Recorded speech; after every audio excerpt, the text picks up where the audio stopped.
What's up, everybody? Welcome to the podcast now. I'm Alex, and in this video, I want to talk about Andrew Garfield and Tobey Maguire and talk about if they are ever going to be shown in one of these No Way Home trailers. Obviously, the trailer is out. It is quite good. I'm happy that it's finally out in the world, and I mean, last night on Twitter was like absolutely, it was like next level excitement from pretty much everywhere, in the world and all aspects of life. It was really, really cool to see. But the question is, obviously, they're not afraid to show Doc Ock. They're not afraid to tease Green Goblin and Electro and even like Sandman and Lizard, but will they show the two of them? Now, yesterday throughout the day there were pictures that were supposedly leaks, and I do believe them, where it showed Andrew Garfield and it also showed Tobey Maguire with Tom Holland. Now I believe those pictures are being taken down and kind of wiped off the internet because Sony's kind of coming after those people. But that kind of begs the question, right? Like, how far are they willing to go in the trailer? I mean,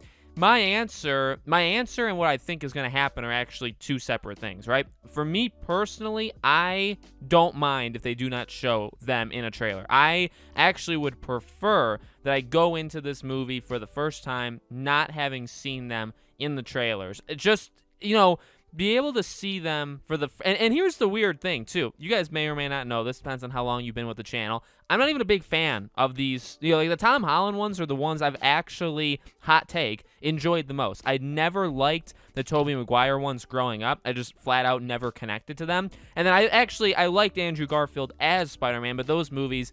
The Amazing Spider-Man was pretty okay, but the second one obviously was garbage. And so, I'm not even a massive fan, I should say, right, of either of those two. But, at the same time, I kind of am. Does that make sense? When I see them on the screen in No Way Home, it's going to be incredible. And it's going to be an incredible moment for literally everybody. Everybody. Whether you love them, whether you hated them, whether you're somewhere in between, it's going to be a special moment. So it's for me, I would prefer to not see them in the trailer and for the first time ever see them in theaters. Honestly, I mean, if there was a way of doing the trailer, knowing that Doc Ock and Green Goblin and all them were going to be in the movie but not seeing them, I maybe would have taken that as well. Now, you have to give us something, because if you think about it, the threat of the movie is kind of, partially the world knows he's Spider-Man, and then also parts of the Sinister Six from all of the different multiverses, and you have to have some sort of conflict in trailers, otherwise there really is no trailer,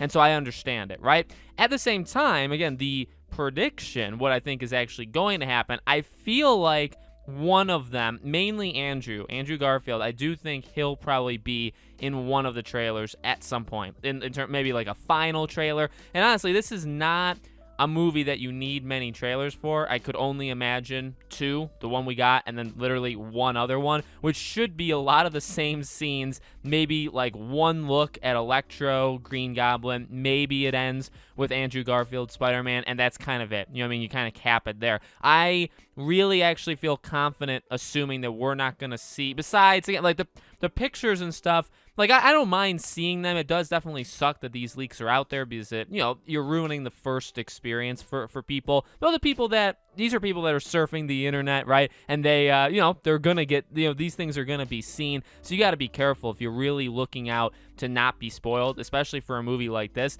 You have to be careful. And so really we're all kind of putting ourselves at risk, and we just kind of have to accept the risk, you know what I mean? But I would not be surprised at all if we'd never see Tobey Maguire Spider-Man in any of the trailers or previews or anything, and then we see him for the first time in the movie. I don't really think it really needs explaining why Tobey Maguire in that way is more kind of special or just a bigger surprise or a bigger thing than Andrew Garfield. I don't think it's unfair to Andrew Garfield. I think everybody would probably be in the same boat. So that's kind of where I stand. Again, I really don't want to see either of them. I think seeing them for the first time in the movie would be plenty. Again, we've seen the Green Goblin picture, we've seen the Electro picture. Honestly, I could have done without those as well. If this was the only trailer, by the way, I'd be fine with it. It's a good trailer. It's not the greatest trailer of all time. It also uses a lot of, I think, deception, right? Kind of stitching different scenes together to make it look like certain people are talking to others or certain events are happening when they're kind of detached from each other. But it's a really, it's a solid trailer for sure. But I really don't think you actually need any more than this. But, I think we'll get one more, probably some sort of tease towards Andrew. And then the thing with after that, or even like right up to where the movie's coming out, like TV spots, those are dangerous. Obviously, like, there's cast interviews, and I think they would hide certain people from that as well. But it's gonna be fun. It's gonna be a fun ride. It's gonna be interesting to see how they do they continue to hide stuff, right? Because the multiverse, like, for sure is happening now, right? So we know the villains of these movies. Even if you want to not believe the pictures, okay, of the other Spider-Men, but like at this point, everybody I think assumes and knows that they're gonna be in the movie. So, but it's like, how secretive will Marvel be with it? How close to the chest will they keep it? Where do you parade one of them out before the movie comes out to kind of get even more hype towards it, or do you again like kind of hold it back? Do you watch those TV spots incredibly closely to make sure nothing is spoiled, right? It'll be fun to see how they do it. So let me know what you guys think in the comments below. Make sure, as always, you guys are subscribed, bell icon turned on. If you guys want to follow me over on Twitter or subscribe to our second channel or support us on Patreon or YouTube memberships, all the links for those are in the description below, okay? Thank you guys for watching. I will be covering this movie much more as we get closer, and I hope to see you guys there.